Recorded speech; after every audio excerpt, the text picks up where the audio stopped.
Hi everyone, this is just me showing you how to get started and how to start your first meeting room in OGI Webinar. Just go to the main page of the site and click on Member Login.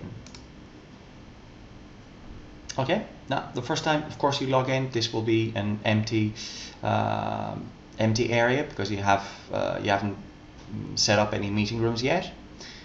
First thing you do is go to your profile and select your time zone and the display name that you will have in all your meetings when you log in as a host when you start the meeting. Okay, I'll go back to my meetings, and as we said, first time this is going to be empty, so the first thing you need to do is actually create your first room. So let's go over to new room.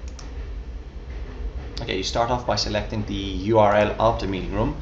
This of course has to be unique. It accepts English characters and numbers, so new room 123 for example. And then you also have to give it a name.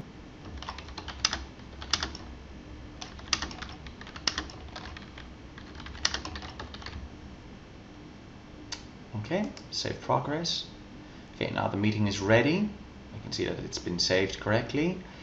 Go back to my meeting rooms, and here it is. It's already open because it's just been created now, so it already has a kind of a starting day as to now. If I want to actually activate the meeting and start getting people inside, I just click on Enter Meeting and it will start it up. Now, showing you the basic steps inside the meeting room. All attendees will see the same thing when they come in. Of course, they won't see this box here because this is me looking at it as a presenter, as a host, where I can activate my microphone as well. Click on microphone. Now, if this pop-up doesn't appear, just click on the small little microphone icon that you see on your taskbar here, and it'll show it. Just click on Share Selected Device. Now, OGI Meeting uses two different audio protocols or programs.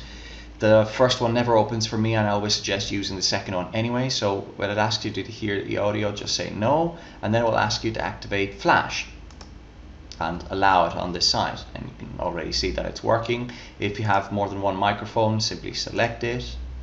Next, there's a small test that you can hear your own sound playing back to you. If you can hear it, then great, just click on yes, and that's it. We've started already. Now, as you can see, when I'm talking, the microphone next to my name and at the top of my screen actually gets a shadow around it. That means that it's working great and sound is actually coming into the meeting room and being displayed to everybody in there.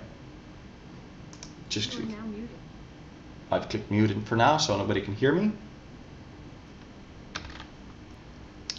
Now, loading up presentations, you can click on Upload Presentation, select from one of the ones you've already got loaded into your content library, or select a file from a computer to load up a new one. Okay, some more of the important things you need to know. All attendees that come into your room are locked, which means they can't do anything. They see what you see when you first came in. Or if you select a different layout, then they will, and decide to share that layout with them, then they will see exactly what you're seeing in your new layout. How you do this? From the bottom left, there's a default layout right now, which has all the windows present.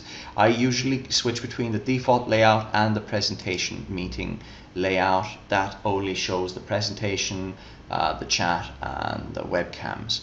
All you need to do to basically share this or force this on all your viewers is click on the small button on the bottom right of your screen, and it will apply whatever you see to everybody else.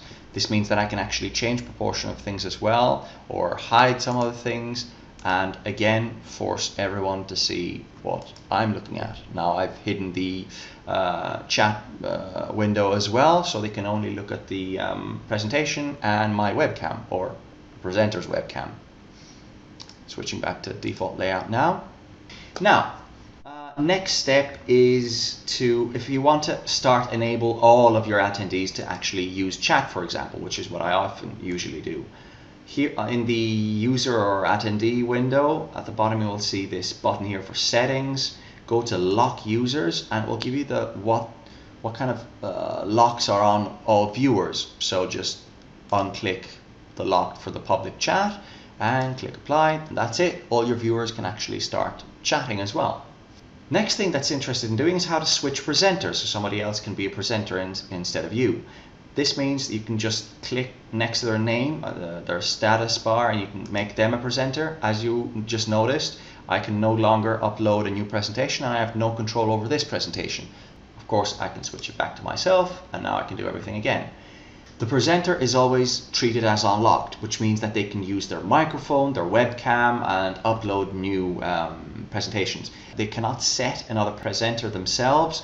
That's always controlled by me, and they cannot control other attendees either. That's always a matter of the host, and since this is my room, I am the host. Should any unlocked attendee or presenter want to use their mic, they can go up to the top button here, switch it off, switch it back on, and they'll get the pop-up window as well to make all the selections that they want to. So they can actually start using their mic inside the room as well. You are now muted. If you want to close the meeting, just make sure you're the presenter when you log out, and the meeting will automatically close 30 minutes later if there's no other presenter. You can also manually close the meeting from your back office dashboard. Simply find your meeting and click on close meeting. That's it. Everybody's kicked out and the meeting is now officially closed. Those are the basic steps, so enjoy.